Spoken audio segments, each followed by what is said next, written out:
انسان زندگی روانه زندگی دا پرې وجه باندې علما یو مثال ورکوي. مثال ډېر د کار مثال دی. علما وایي چې 3 ورځې دي، درې 3 ورځې جدا جدا چې کوم دی هغه مقصد دی. یوه د انسان د زندګۍ پرون تېره شوې ورځ ده، یوه راتلونکې ورځ د سبانۍ ورځ ده، یوه انسان ستا سره نن موجوده ورځ ده کومه چې روانه ده. پرون چې کوم دی نو کومه تېره شوې ده هغه چرته هم تاله واپس په لاس باندې نه راځي. هغه سکندونه، هغه منټونه، هغه لمحات، هغه کې چې تاسو هم د خپلې زندګۍ په کتاب کې درج کړي دي، بس هغه درج شوي دي. هغه ورځ تاله واپس په ګوتو باندې نه راځي تر مرګه پورې، او نه د سبانۍ ورځ انسان ته را پته لګي چې سبا ورځ ته زه رسم او که نه ورسم، سبا به چې زه ژوندی یم او که زه به مړ یم، سبا ورځ به زما سره دا صحت او که صحت به نه، سبا ورځ به زما سره دا امني او که به نه، ما به څوک عبادت ته پرېږدي او که نه پرېږدي، د سبانۍ ورځې هېڅ پته نه لګي. لہذا انسان ستا سره صرف او صرف نننۍ ورځ ده. دا ډیل مه ورکوه چې یاره زه به انشاءالله د آینده جمعې نه بیا منځونه شروع کوم. دا مه وایه چې یاره حج له روان یم بیا به د ګناه نه توبه وباسم نو بیا به د هغې نه پس ګناهونه ترکم. دا مه وایه چې خیر دی روژه راشي په دې روژه کې به زه ګناهونه بیا پرېږدم بیا به خدای د توبه وباسم، یا به د دې اختر نه پس داسې کار کوم ګناهونه به پرېږدم منځونه به شروع کړم. ستا پرونۍ ورځ تلې ده، ستا د سبانۍ ورځې پته نه لګي، ستا سره صرف او صرف نن موجوده ورځ ده. پرې موجوده ورځ باندې الله ته تایب شه، ګناهونه ترک کا، خدای ته توبه وباسه. د کم مقصد دپاره چې الله دنیا ته رالیږلی وي هغه مقصد چې کوم دی نو دا خپل کا. پرې وجه باندې یو بزرګه زنانه تېره شوې ده، د هغې زنانه نوم دی رابعه بصریه. هغې به عجیبه خبره لیکلې ده کتابونو کې، د هغې عجیبه قول چې دی نو دا نوټ شوی دی. هغه انسان عجیبه بې وفا سیزې ته الله د کم مقصد دپاره دنیا ته رالیږلی وي هغه مقصد دې ترک بې مقصده کار پورې ونښتې. انسان زه ګورم چې د الله په نعمتونو باندې تشخون وهې، سحر نه ماښامه پورې تشخون وهې او ته لګیا یې د الله نعمتونه استعمالې تر دې پورې انسانه ما ستا غاښونه وکتل چې ورېجېدل نري شول، ما ستا غاښونه وکتل چې ووتل د الله په نعمتونو باندې، خو د دغې غاښونو سره ټچ چې ستا جبه ده ما چېرته ستا جبه چېرته په ذکر د الله تعالی باندې پسېدل نه دي لیدلي، چېرته به چا نه لیدلي چې د یو انسان جبه په ذکر باندې پسه شوه خو شپېته او 30 کالونه پس د انسان غاښونه ورېږي. ولې خوراک یې پې کړی د انسان غاښونه چې دی نو دا ختم شي وخیږي. نه رابعه بصریه وایي انسان ډېر بې وفایي، د خدای نعمتونه دې دومره په کثرت سره استعمال کړل چې غاښونه خو دې ورېږېدل، خو د هغې سره پخوا کې را ژبه دې د الله په ذکر دومره استعمال نه کړه چېرته را ژبه دې ورېږېده یا را ژبه ستا چېرته کې نرۍ شوه. لہذا انسان د کوم مقصد دپاره خدای دنیا ته رالیږلی وي هغه مقصد دې ترک کړی دی. الحمد لله نحمده ونستعينه ونستغفره ونؤمن به ونتوكل عليه ونعوذ بالله من شرور أنفسنا ومن سيئات أعمالنا من يهده الله فلا مضل له ومن يضلله فلا هادي له ونشهد أن لا إله إلا الله وحده لا شريك له ونشهد أن محمدًا عبده ورسوله أما بعد فأعوذ بالله من الشيطان الرجيم بسم الله الرحمن الرحيم قال الله تبارك وتعالى وما خلقت الجن والإنس إلا ليعبدون. تیرہ جمعہ دا خبر شیوه چې الله تعالی یو سیل وجود ورکړی، الله تعالی یو سیز پیدا کړی نو داغی یو مقصدی الله په کائناتو کې بے مقصد ایس یو سیز نره پیدا کړی، د هر یو سی یو مقصدی خوا کر هغې مقصد مونږ ته په نظر راځي او که نه راځي. په دې باره کې خبره شوه او بیا مونږ دا خبره هم کړې وه چې په کائناتو کې هر یو څیز د هر یو مقصد دپاره پیدا دی. نو بیا د انسان چې په تمامو مخلوقاتو کې اشرف دی، نو بیا د اشرف مخلوق د ده به هم یو مقصدی او بیا د دغه انسان د مقصد وضاحت قرآن مجید کړه او د هغې تفصیل ذکر شوی چې الله فرمایل چې د انسان د تخلیق او د زندګۍ مقصد داره وما خلقت الجن والانس الا ليعبدون دا الله عبادت ته نو د انسان د زندګۍ مقصد هغه عبادت خداوندی دی نمنګولو چې پرې ولغون تباس کو چې عبادت یو انسان نه کوي نو د در تخلیق چې کم مقصد هغه د پرې خودو دا خبره سین کې یار ساتل بکار دی چې انسان د دنیا ته الله را لېږلی دی در خیال داره چې دا نور خو زما خدمت کې سپوږمۍ ځمکه اسمان زما خدمت کوي او دی په یو ترتیب باندې رواني خو زه چونکې داسې یو کولاو پرې ښودی شیم زما د زندګۍ به مقصد نه نو د انسان د ژوند ته وګورئ کله چې انسان دنیا ته راځي په خپله مرضۍ سره نشي راتلی کله چې انسان د دنیا نظیر په خپله مرضۍ سره نشي تلی انسان دنیا ته راتلل دا هم په خپلې مرضۍ سره نه دي او د انسان د دنیا نه تلل دا هم په خپلې مرضۍ سره نه دي که چېرته انسان دا په خپله مرضۍ سره د دنیا نه تلی نو هغه انسان چې لا علاج یې که ډاکټر نو خلک بل ډاکټر لبوزي دوی ما بل طرف ته بوزي که چېرته کې زه بچ شم د مرګ نه یېرېږي پته ولګې دا چې نه په خپله مرضۍ راغلی او نه په خپله مرضۍ سره دی د دنیا نه ځي و چې یو ابتدا هم په خپله مرضۍ سره نه وه انتها هم په خپله مرضۍ سره نه وه د دې دواړو په منځ کې را زندګي به هم په خپله مرضۍ سره نشي تېرولی دا زندگی به هم د بل په مرضۍ باندې تیریږي نو پته ولګېده چې د انسان زندگی دا په خپله مرضۍ سره نشي تېرېدی دا د بل چا په مرضۍ تیریږي وس هغه بل څوک دی چې د هغه په مرضۍ موږ خپله زندگی تېره کړو هغه ذات چې دا انسان په خپله مرضۍ وجود ته راوستی و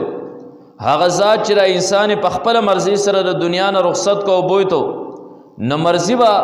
پرې درمیانه زندگی کې هم د هغه الله چلیږي د هغه په مرضۍ باندې به دا انسان زندگی بسر کوي چې هغه رب زره کم مقصد د پاره دنیا ته رالیږلی زما د تخلیق چې کوم دی نو دا مقصد سره دا خبر ذهن کې یار ساتئ یو مقصد دی یو ضرورت دی د دې خبرو مطلب دا نه دی چې یو انسان دی بالکل د جماعت په ګوټ کې کینی او د دې ځان له خوراک څښاک هم نه طلب کوي دی وایي چې یاره زه خو د اوسه پورې ډاکټر وم دا به اوس پرېږدم نو ځکه زما د ژوند مقصد خدا نه دی د دې نه مخکې زه استاذ وم اوس پر استازي هم پرېږدم ځکه زما د زندګۍ مقصد خدا نه دی زه ترکاڼ یم لوهار یم ګیلکار یم زمیدار یم دا هر سره به زه پرېږدم ځکه زما د زندګۍ مقصد خدا دی نه دا خبر ذهن کې یار ساتئ مقصد بیل شی دی ضرورت بیل شی دی د هغې دپاره به زه مثال داسې درکم یو سړی دی د دې ځای نه په یو مقصد پسې روان دی کراچۍ ته تلل د دی یو مقصد دی هلته کې هلته نه دی سودا کول غواړي یار چا ته څه پیغام لیږل غواړي نو دا د مقصد دی پر مقصد پسې روان دی یو د ده د لارې ضرورت دی کریه د ده ضرورت دی دغه شان په لاره باندې خوراک کول د ده ضرورت دی دغه شان دی ځان له سوارلی کتل دا سهولیات کتل دا د ده ضرورت دی د دې مطلب دا نه دی چې ته ضرورتونه ترک که کریه هم په جب کې مږده یا چېرې نو پیدل روان شه کراچۍ ته د دې مطلب دا نه دی چې ته چې کوم دی یا د ګاډي په سر باندې کښېنه ځانه سهولیات مه طلب کوه خو مطلب د دې دا هم نه دی چې تا دلته ضرورت خورې خپل که کریه دې هم وکه تا د سورلی بندوبست یې وکړو د هغې سره سره دې راحت هم طلب کو او بیا لاړې کراچۍ ته ور ورسېدې او د هغه ځای نه په بل ګاډي کې کښېنې بیا سوات ته رالی او د دې ځای نه ځې بیا هلته کراچۍ ته ځي خلک در پورې به خامخا خاندي خلک به تا ته روغ نه وي لیونی به درته وایي چې دا ضرورت چې تا کم استعمال که د دې خو به یو مقصد و پرې ضرورت خو به ته ځان خپل مقصد ته وررسې و مقصد دې هلته کې حاصل نه که ته واپس ځي او بیا راځي او بیا ځي او بیا راځي نو دغه انسان ته خلک مجنون وایي نو د دې مطلب دا نه دی چې یو انسان دی هغه د هر سره اسباب دی پرېږدي او ضرورت ته هم پرېږدي خو مطلب دا دی چې دا انسان د ضرورت ته مقصد نه وایي مقصد دی د مقصدیت په درجه کې ولي ضرورت دی د ضرورت په درجه کې چې نو دا ولي دغه انسان چې کم دی نو دا نادانه دی مجنون دی لیونی دی چې ضرورت ته هم چې نو دا مقصد وایي ورنه نور ضرورت بیل شی او مقصد بیل شی. ما تیر جمعه تاسو ته ویلو چې الله د انسان د پاره اسانی پیدا کړی را. انسان ته د هر ځای نه جنت ته هم لاره ایستلې، جهنم ته هم لاره ایستلې. کته ډاکټر د هغه ځای نه تعالی جنت ته هم لاره ایستلې، تعالی جهنم ته هم ایستلې را. هغه ځای کې ته ځان له دنیا هم ګټه، ځان ضرورت هم ګټه، د انسان خدمت هم کوه پرې جذبه باندې، د الله د مخلوق خدمت هم کوه پرې باندې ځان جنت هم ګټه. هغه بیل شی یو مریض دی او ته پوهېږي چې د سنکدن حالت دی او دا زما په وس کې را، د علاج زه کولی شم. دا انسان دا ډېر زیات چې کوم دی نو غریب تړپاویږي، بیمار دی او ته تر هغه پورې به لاس در نه وړم تر څو پورې د 1 لک روپۍ یا 50,000 روپۍ زما پیس نه یې ښودی. اوس ته پوه شه چې د دغه ځای نه الله تعالی جنت ته هم لاره ایستلې وه، خو د دغه ځای نه تعالی جهنم ته هم لاره ایستلې ده. نه ضرورت د ضرورت په درجه کې، مقصد چې کوم دی نو دا د مقصد په درجه کې. په دې وجه دا خبره ذهن کې یاد ساتل پکار دي. د انسان زندگی د مثال د یو کتاب دی. دغه کتاب دا د انسان د ایام د ورځې چې تیریږي، را شپه ورځ تیریږي، د انسان د زندگی یو ورق او یو صفحه چې نو دا اوړي. ول د انسان خپل مرزي را چې پرې صفحه کې رضان له ګناه لیکي او کپری صفحه کې رضان له ثواب لیکي او کرا صفحه هم دغه شان د سپینه چې نو دا پریدي. دا ستاره زندگی ایام دا ورځې د شپه ورځ د را گردش، دا ستاره ژوند هغه کتاب چې نو اوړي راوړي. ستاره زندگی د ایام تیریږي، ایام چې کله تیر شي میاشت تیر شي، د شان د 12 میاشتې تیر شي، ستا چې کم دی یو باب د کتاب ختم شو، کال ختم شو. نو اے انسانا مرا صفحه را سی کولاو پریدا درې صفحو درا لګل یو مقصد او چې الله عبادت او نه پدې کې ګناه درج کوا. دا ستاره زندگی دا کتاب دا په آخرت کې ستا مخې ته کولاو شي. الله بو فرمای اقرا کتابک کفا بنفسک اليوم علیک حسیبا. دا خپل کتاب په خپل باندې ولولا، نن په خپل باندې رضان سره حساب کوونکې ته کافی، مونږ در سره حساب کتاب کوم نه. کته په دنیا کې خپل نوم لیکلی شي او کنه شي لیکلی، کته په دنیا کې هغه پړاول کولی شي او کنه شي کولی، هلته خپل عمل نامه پړاوې چې او تا څنګه پرې کې څه درج کړي دي هم حق به تا د په نظر باندې راشي. او د انسان چې څه کړي دي هغه پړاوی د انسان ته به په ذهن کې حاضر شي او دا کار مې کړی دی. او دی به وایي چې ما لهذا الکتاب لا یغادر صغیرة ولا کبیرة الا احصاها. دې کتاب له څه شوي دا لسنګ کتاب دی، دی خو نه وړه ګناه پرېښودې ده، نه یې وړوکې عمل پرېښودی، نه غټ عمل پرېښودی، الا احصاها مگر هغه لیکلی دی، راګیر کړی دی. زما د زندګۍ په هغه ایامو کې چې څوم ما کړي دي الله تعالی چې کوم دی پرې کتاب کې مخامخ ماته خول. نو دا انسان زندگی روانه زندگی را پرې وجبان علما یو مثال ورکوي. مثال ډېر د کار مثال دی. علما وایي چې 3 ورځې دي، درې 3 ورځې جدا جدا چې کوم دی هغه مقصد دی. یو د انسان د زندگی پرون تیر شوی ورځ ده، یو راتلونکې ورځ ده، سبانه ورځ ده،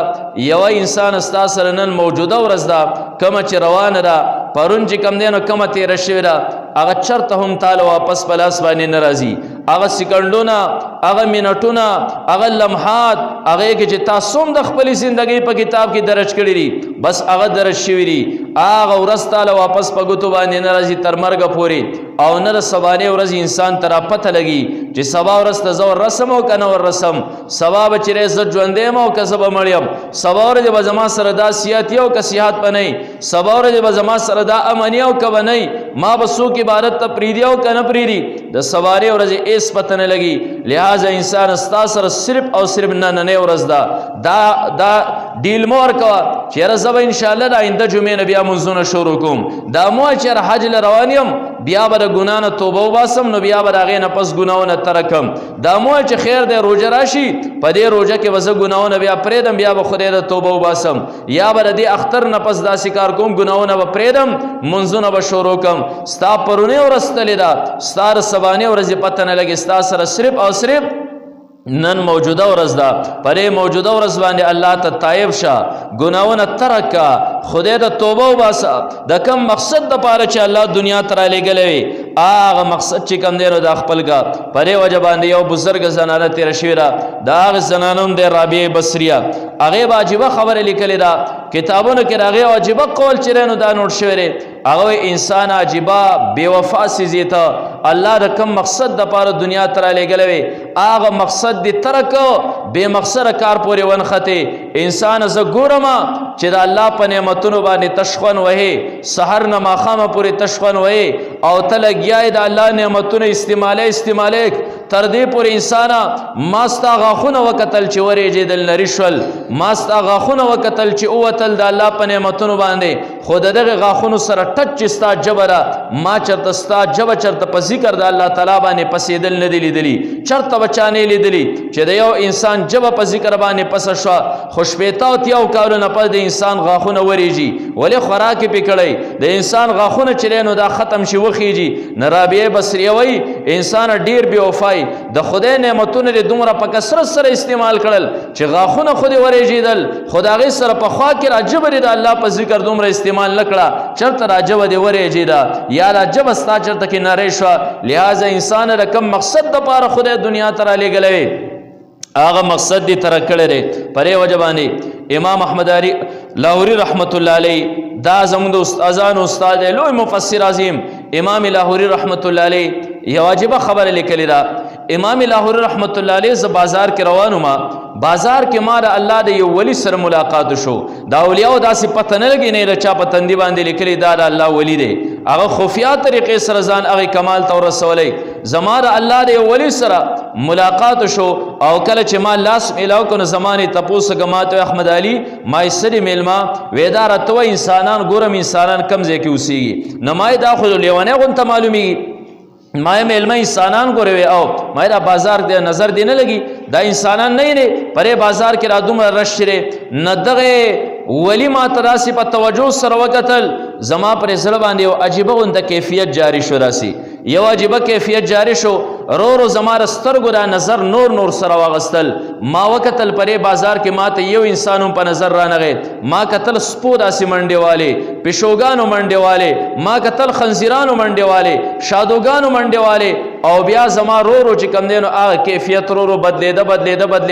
رو چې ما ته انسانان په نظر باندې رالل هغه د الله ولی زما رخوانه چرته تل ډیر پسې وګرځیرم بازار کې مې بیا ونه موند نن پته ولګیلا چې انسانانو خپل مقصد تر کړی ری خپل چې کم دی الله تعالی رقم سیز د پاره دنیا تر لګلو هغه مقصد تر کړی ری نن بازار کې چې انسان ناس لري او سوق پرازي ساده راځي چې ریز سپین کما د زر 60 د طرفه چې کم دی نو سوا کم دا دکان نه دغه تجارت په خو الله تعالی جنت طرف ته لارو مستلی وا خو تا په غیبانه جنت طلب نه ک نن ته لګي خلکو سټونه تاوي تګوري چې رچانه چمړو باسم د چانه سرمن چرینو دا وباسم نتار اغزینا تک چې کم دینو دا جهنم ته وکړو د جنت په لار تاج کم دینو دا تک ونک نه امام لاهوري رحمت الله علیه وی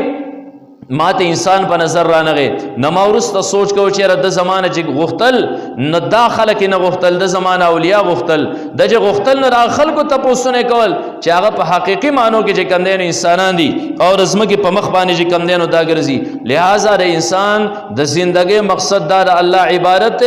ضرورت د ضرورت په درجه کې مقصد د مقصد په درجه کې چې کم دینو غنل پکار دي دا د رب سره سمره لوی به فائدہ د رب سره سمره لوی غداری دا چې نن سوا خلق پټی کری د غنمو د یوې دانې ته سوچ وکا چې رب ستا سره سکه او تراغه رب سره چې کم دینو سمره غداری کې د غنمو د یو دانه دا چې تکله پسمکه کې اور غرزه دا سمره لمحاتونه تیر شي دا خو تا پټ کړل پاسره به خاور او راچولې د خپل لاس راته دفن کړه هغه دفن شوی سیز ال خلق دفن کوي چې پر اسمه کې ختم شي الله په غزمه کې چې کم دی نو دل ساور کی الله چې نو هغه دانه وچي ان الله فالق الحب والنوى الله غزاد ته چې دانه او زړې وچي یو کلک زړې هم وچي یو کلک دانه هم چې نو دا وچي او بیا هغه د پاسه او سخت زمکه را هغه زمکه چې ته په زور سره په کودال باندې وهي هغه زمکه چې دا کودال سره هم په ډېر مشکل سره چیریږي او بیا الله تعالی غزمکه راغې د پاره وچي داسي او هغه وړو کې اون ته تیغ په بر باندې راوخیږي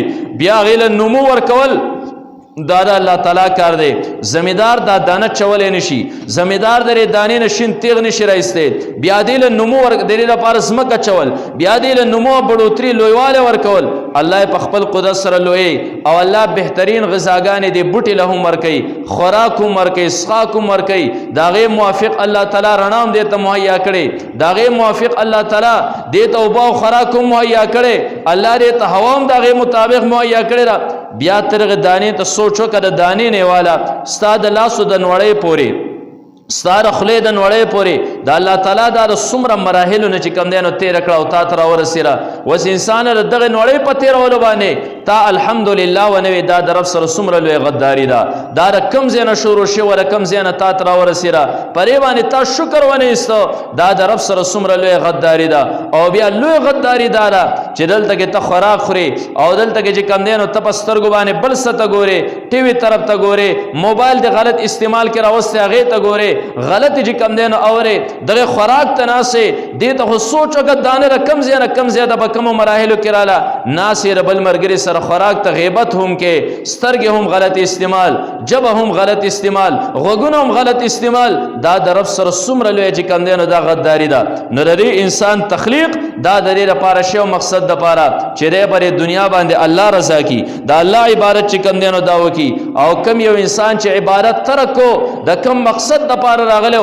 دی د هغه حیوان نه چې کم دی نو بدتر دی الله فرمایي که نه داسې خلکو په باره کې اولئک کالانعام بل هم اضل دا په شان د ساورو دی بلکې د ساورو نه هم ډېر زیات ګمراه دي ځکه د ساوري سره حساب کتاب نشته هغه الله تعالی مکلف حیوان نه دی ګرځولی هغه مطلق حیوان ساوری نه دی ګرځولی انسان ته مکلف ګرځولی نبیا تر هغه حیوان نه بدتر په دې وجه باندې شوي چې یو مرغۍ یو ښکاري چې نو دا ښکار کی یقینا د دغه مرغۍ سره د ښکاري ظلم وکړه هغه ښکاري د هغې خوشي بیابانون نه راوړي د هغه ځنګلاتو نه چې دا به کولاو ګرځېده ځان له به یو ونه کې او بله ونه کې چغېده د هغې نه ښکاري دا ښکار کړه ونیوه او دې ښکاري ورسره دا ظلم وکړه چې دې ښکاري د دې نه وزرې هم کټ کړې بل ظلم ورسره دا وکړو دا یې په پنجره کې هم دننه چې نو دا بندیوان کړه او بیا ظلم ورسره دا کوي چې په ټیم باندې خوراک هم نه ورکوي په ټیم باندې چې دیل او بوم نه ورکوي ظلم د پاسه ظلم د دې مرغۍ سره وشو خو بیا هم دا مرغۍ په دې باندې پوه راک چې دا مالک خو کله کله دانې راواچوي که نه که دا یې د پنجرې ته نه راچولی نه ما خو د ده نه په زور سره نه شوې طلب کولی خیر ظلم یې را سره کړی د خوشي بیابانونو نه ځنګلاتو نه یې دا را ایستلی ما او دې پنجره کې دننه بندیوان کړی ما وزرې زما نه کټ کړي دي زه یې چې کوم دی همیشه لپاره په دې قید کې دننه بنده کړم خو کله کله خو اوبه راواچوي که نه نه دا د خپل مالک څومره وفاداره جوړه شوه چې دا کله کله پرېږدي د ځان سره عادت کی او دی ورته شپېلی وایي اواز وکړي او هماغه ځنګلي حیوان د دې مالک په اوږه باندې چې کوم دی نو دا کیني نو کم رب چې تعالی هغه سحر ماښام خوراک درکوي کم رب تعالی صحت درکړی دی کم رب تعالی چې کوم دی نو کولا او فضا درکړې ده کم رب چې کوم دی نو ته وجود ته راوستی ستا د زندګۍ د بقا دپارې اسباب مهیا کړي دي وز د هغې رب نه ته لرې تښتې هغه مالک چې مرغۍ ته آواز وکړي مرغۍ راشي په اوږی کېږي د رب د طرفه تا ته آواز وشي الله اکبر الله اکبر حی علی الصلاة حی علی الفلاح او بیا د هغې ځای نه ته لرې تښتې دا د رب سره څومره لوی غداري ده نو انسان ستا تخلیق دا فقط د دې دپاره شی و چې رب ته راضي کړي د رب چې کوم دی نو دا عبادت وکړي کم یو سپی چې دا په یو کور کې مالک وساته او هغه سپي له خوراک څښاک کله کله ورکوي نه هغه په یو ټیم خوراک باندې هغه سپی ټوله شپه د مالک د کوره چاپېره ګرځي د مالک څوکۍ کوي د هغه مالک په کوڅه کې څوک نه پرېږدي خړی که دا هر نمونه شی که انساني او که غیر انساني سهره پورې چې کوم دی د هغې مالک څوکۍ په دې وجه باندې کوي چې دی مالک بېګاه نوړې ډوډۍ راچولې وه د ده په کور کې هغه ترکاري هم ګلی خراب شوی هغې ما ته راچولی دی په هغې نوړۍ باندې ټوله شپه دا د جمعې شپه سبا کې څوکۍ کوي او ای انسانه کم رب چې ماښام تاله خوراک او رزق درکړه کم رب چې تاله به سهار بیا رزق درکوي تا ټوله شپه خوب وکړه او د ټولې شپې خوب نه چې کوم دی نو سهار ته په خوب باندې ستړی شوې بیا هم د جومات د طرف نه مؤذن آواز وکړو الله اکبر الله اکبر حی علی الصلاة حی علی الفلاح بېګا د خوراک نه پس هغه ګرمه بستره کې د خوب نه پس ټوله شپه چې کوم دی نو په خوب باندې ستړی شوې بیا هم د رب دربار ته سار رانلې اوس ته په خپل ګریوان کې لږ سوچ وکړه چې رب د کوم مقصد دپاره رالیږلی وم هغه مقصد مې پرېښودو د رب د طرفه د څه شي کمی نشته صحت ما ته هم میلاو دی ما له چې کوم دی نو رزق هم راکوي زما شپه هم په داسې اسبابو کې دننه تېره شوه چې د بل حیوان په شان د باران ته نه ومه پروت یخنۍ ته چې کوم دی نو نه ومه پروت او بیا سحر په خوب باندې ستړی شوې او بیا ډډې په ډډې کېږې د رب دربار ته رانه شي دا د رب سره تا څومره لوی غداري وکړه بیا هغه رب بیا هم سهار رزق درکړي الله ډېر غفور رحیم ذات دی خلق در تبیاوم کاکا او بابا وای خلق در تبیاوم دادا کور کې وای هر سره د بیاوم عزت کوي الله بیاوم د سینه کوي ستا ولستانه باغی کی ستا خزا او بچستانه چې کم نه دا باغی کی پرې وجه باندې یو عالم عجیب خبره لیکلی دا هغه لیکلی دی وای کم یو انسان چې ستا صفت کې دا ډېر خسړې ره دې ته مخ خوشالېګا چې دا سره زما صفت کوي دا ستا صفت نه کوي دا د رب د ستارۍ صفت کوي د رب د پرده پوشۍ صفت کوي چې ته ګناونه کې رب پتا باندې پردے دراچي ته ګناه کې رب پرده دراچي الله په هیڅ حالت کې په یو بغاوت کې ستانه پرده نه لري کوي او بیا هم خلکو ته راس ښکار کړي چې راډي زبردست سړی ری ورنه ته پر خپل ګریوان کې سوچوګا دغه رب نه تاسو څومره بغاوت کول او کړی ری او بیا هم خلک چې کم نه ستا عزت کوي هر سړی واجی سیب راغې مشر راغې لار در تپریدي دا د رب دغه ستارې صفت ته راغې باوجود تعالی رزق در کوي الله بیا هم د اسمه کې تراو کم نه کوي چې په خطه باندې راکاګا نه د انسان د پیدائش مقصد چې کوم دی مقصد هغه صرف او صرف د الله پاک عبادت او کم یو انسان چې د الله عبادت ترکو مقصد پرې خو دو د مطلق حیوان نه هم بدتر دی د هغه خر نه هم بدتر دی د کم خر سره چې مالک ظلم کوي ټول ورځ چلی د شپې چې کم دی نو بیا لګوندګي خوراک ور کړي یا خوب ته پریدي او یا چې کم دی نو نه پریدي بیا چې دغه د شپې لغوندګي خوراک ورکی سحر ټول ورځ بیا را خر دغه مالک ته پاره چلی تر دې پورې چې کله خرش نه کوي کله میچازه کوي هغه هم پر روانه کې دغه د پاره هم دمنه کوي ټول ورځ مالک لچره نو دا کارونه کوي ولې سحر وختي لغوندګي خوراک ورکړو بیګار شپې لغوندګي خوراک ورکړو بیګای په غوجل کې چې کندې شپې د تیرول د پاره زی ورکړو هغه ټول ورځ نن تعالی لګیاره کار کوي کتر شپې چټي ورنه کې د شپې هم تعالی کمدنو پیټي وړي کله د پجې سمبانه زخم دی د بیام تعالی پیټي وړي کتا ما خام خوراک ورنک د بیام ستانه دا شکایت نه کوي چې رزنن کار لنظم تعالی پیټي نوړم نو الله خو تمام مخلوق ستا تابع کړي ری الله چې تمام مخلوق د کوم مقصد د پاره پیدا کړو هغه مقصد خو هغه کوي حیوان د کوم مقصد د پاره استاد خدمت کوي نور د کوم مقصد د پاره الله وجود تراوستو ستا خدمت بیام کې رڼا در کوي سپوږمۍ بیام ستا خدمت کې شپه ورځ بیام ستا خدمت انسان ولی تدرب نه باغی تا خپل مقصد تر اوسه پورې ونه پیژن چې زماره تخلیق مقصد سره زماره ژوند مقصد سره رب دنیا تر سره پاره چرینو دار علی ګلو ما لہذا ضرورت د ضرورت په درجه کې مقصد د مقصد په درجه کې چې کم دی دا غنل پکار دی نو پرې وجبان دی الله فرمایل د انسان د تخلیق مقصد الله تعالی واضح ک چې دا انسان ما وجود تر اوسه دی به زما عبادت کوي وما خلقت الجن والانس الا ليعبدون او عبادت بیا الله تعالی